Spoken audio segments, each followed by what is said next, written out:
So you want to know what the future of Arsenal is? Well, I'm not the guy to tell you, but you know what? I got the perfect Arsenal fan for you.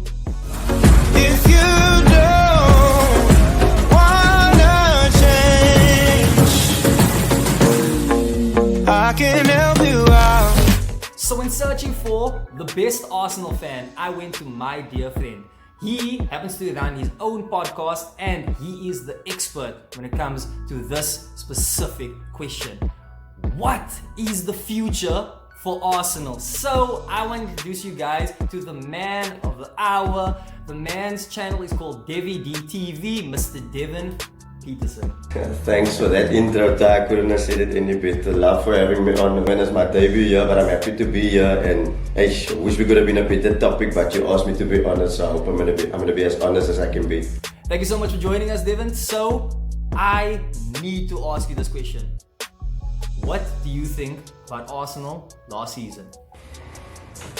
Well, let me start with the positives, Ty. To be honest with you, the only positives I can take off from it is our youngsters, of course, Bukayo Saka, Emile Smith-Rowe, Gabriel Martinelli, that type of thing. But if I have to be honest with you, the season was a failure for me personally because things changed at the beginning when the season started. Of course, we said we want to get back into Europe, but obviously, if I have to compare another team that won the league a few years ago, Leicester City, when that season started, their main aim was to just stay in the Premier League.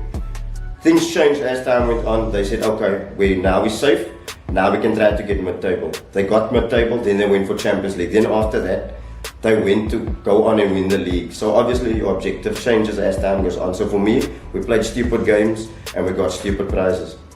But now, when we're speaking about those Arsenal youngsters, remember, if you guys can't guarantee any success in this coming season, or if you guys can't at least make it into top 4, players like Saka, Martinelli, Smith-Rowe, are they still gonna want to be at Arsenal? How do you think Arsenal can still hold on to these amazing youngsters that they got? Squad reinvestment. We have to reinvest in the squad. We have to start winning trophies as well. So that's why I put it now down to the board. I put it down to Edu. I put it down to Arteta.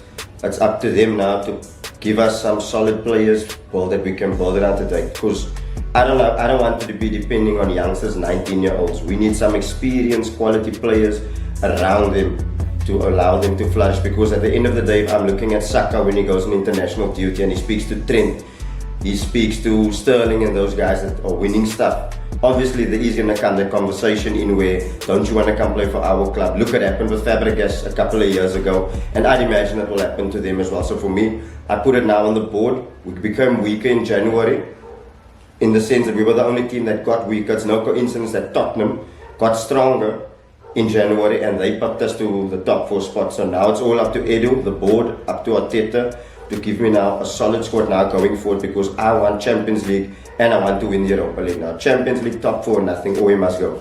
Now also, getting into that, I actually wanted to ask you another question about what Robbie said in his recent episode on AFTV.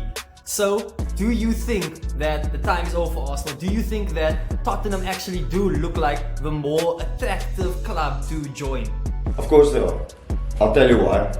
They are because they've got a better manager than us. They've got a world-class manager, so their manager already has pull. I mean, you've seen Ivan Perisic going there the other day on a free transfer bid. Well, but Ivan Perisic is a quality player. I would love to play under Conte. I'd love to play next to Son and Kane. I'd love to play with Kulusevski. We don't have a world-class player in our team. Just Saka and Smith-Rowe, I don't count them as world-class. They're promising youngsters, but they aren't world-class. Spurs have a better stadium than us. Spurs have a better training ground than us, so they are playing Champions League football, so who wouldn't want to go there? We are only playing on Thursday night football, so I agree with Robbie's statement by saying that they are the much more attractive proposition, and don't even mind for Newcastle next year. Even Newcastle is more like an attractive proposition next year because they've stayed in the league, they can attract quality players and they can pay them whatever. And of course Newcastle is a big club. I remember watching Newcastle under Shearer, Ginola, Faustino Asprilla, those guys, so they are a big club. They already have the stature, as opposed to where Man City might not have the stature when the oil money came in. Newcastle have the stature, they've got the fans, they've got the Geordies, everyone is singing to one tune. So one of the points that you made was reinvestment into the club. So what do you think needs to happen? What kind of signings do you think Arsenal needs to make going into next season? Who are the players that you personally think Arsenal should be going after? Players that they maybe not looking at, but you think this is the kind of player we should be going after, that you think will ultimately help you guys contend once again? For me personally, we've already seen what happens when Kieran Tierney goes out, when he gets his usual injuries. So backup left back already, and a suitable left back, because I want him and Tierney to compete. We've seen that Nuno Tavares is still a bit raw, so I need a backup left back, I need a backup right back. The Saliba situation, I don't know what's gonna happen there. I don't know. I've seen Marseille can now apparently sign him, so I don't know. I don't think he wants to be there. So that's a centre back issue that we have already. I definitely need two midfielders, because I need to upgrade on Granit Xhaka. As Elneny is, he can slot in, but he's not the answer. The same Lukonga, we've seen he's in raw. And Partey even is having his injury problem, so definitely two midfielders. Of course, the striker issue, we need two strikers. Now, to answer your question, who I think can come in there, I'd go for Aaron Hickey. He's a versatile wing back, so he can slot in at right and at left back. He can slot in at right back and at left back. Fabian Ruiz as well. I go for Fabian Ruiz. I've seen Tielemans. I don't know if that's gonna happen. I'm seeing rumors of Tielemans, but up front, of course, I'd definitely go for Serge Gnabry. I've seen there's a lot of rumors of Serge Gnabry. I've seen today he's not gonna sign by Bayern Munich. I think he's the right guy to come in, because I've seen at times last year, I don't know if you noticed, Saka just looked dead out on his feet. Up front, obviously, Gabriel Jesus, we've heard that with the whole Arteta thing that's going on there, looks like he might be coming to us, but I want strikers in two modes. Yeah. So I want a striker in the sense that one can give me one dimension. Gabriel Jesus can play out wide. We can play Gabriel Martinelli up front. Lacazette, we're gonna lose. Don't worry about him. I've seen us giving Nketiah a new 100,000 week, £100,000 a week. I don't know. I'm not too happy with that. But if you're gonna give me my three strikers, that's gonna be Gabriel Jesus, Eddie Nketiah as third choice, and maybe Victor Osimhen, kind of like a big moldy kind of a striker in that frame. Then I would say maybe like a Victor Osimhen, even Tony can come in and do a job as well. I'm just being realistic in that sense. So does that mean you're completely over the hype that was surrounding Florian Balogun? I still think he's a bit raw. He should have played. He should have been still with us last season as well, instead of going out on loan. But I think a loan move to a Premier League side wouldn't do him too bad, even for another season as well. Provided that we are going to strengthen and buy those two strikers, that provided that happens. If we're only going to get one striker, then I should bring Balogun back by all means. So one of the points that you made was that a lot of the players that Arsenal are bringing in, or brought in over the course of last season, those players are young, so we can kind of see what Edu was doing there, bringing in some young players, taking the average age of the club down. But also, you still admitting that these players are a bit raw. So with Lukonga, with Tavares. So since they are a bit raw, does that mean that you want more experienced players in the team? You want to add that extra bit of experience, Premier League experience to the club? Well, what did Edu say in his interview last season when the season began with Jeff Shreves? He said this was our mold, this was our modem that we're building now with young players. Now next year we'll go for the world-class player. So I hold him accountable. Now it's time to put your money where your mouth is. That's what I want now. You promised me world-class players. I put up with these youngsters now. Fair dues to them, no sweat of their backs, because it was the experienced players that let us down. But now go out there and get me my world-class players, like you said. And also, you spoke about the midfield. What do you think about Ruben Neves making himself available? I've always liked Ruben Neves. It's just the problem is, I personally think Wolves want too much for him, and I don't think we will pay that amount for him. Don't get me wrong, he's definitely an upgrade on Granit Xhaka. Me personally, I would go for Basuma. I think is what we need in midfield. But I think with this whole alleged case that he's got going on, that's affecting it as well. But Ruben Neves, I love Ruben Neves, but I just don't think we will be willing to pay 40 million, 50 million like they want, like Wolves want for Ruben Neves as well. So speaking of Xhaka, I've been wanting to ask an Arsenal fan about this for a while. Why is it that some, or should I say all, the Arsenal fans don't like Xhaka, but for some reason, whenever he plays, managers, they are always praising Xhaka for what he does on the pitch. So is there something that the Arsenal fans maybe aren't seeing? Is it just delusion by the coach? Why is it that when Xhaka comes back, all of a sudden he just falls back into the team?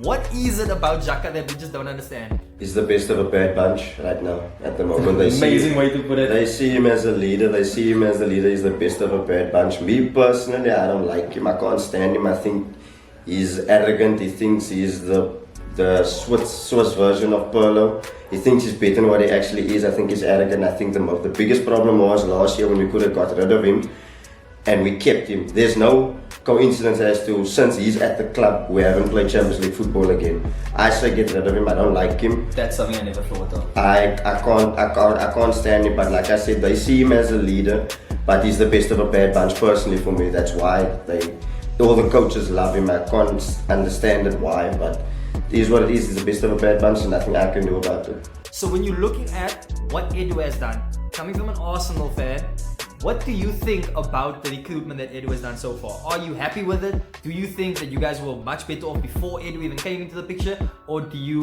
feel that there is something to get excited about with what Arsenal is doing at this point in time, specifically with recruitment? No, I'm not excited at all, because we were the only team that got weaker in January. I look at all the players that he's let go. I look at Saliba. We could have done with Saliba in this past season.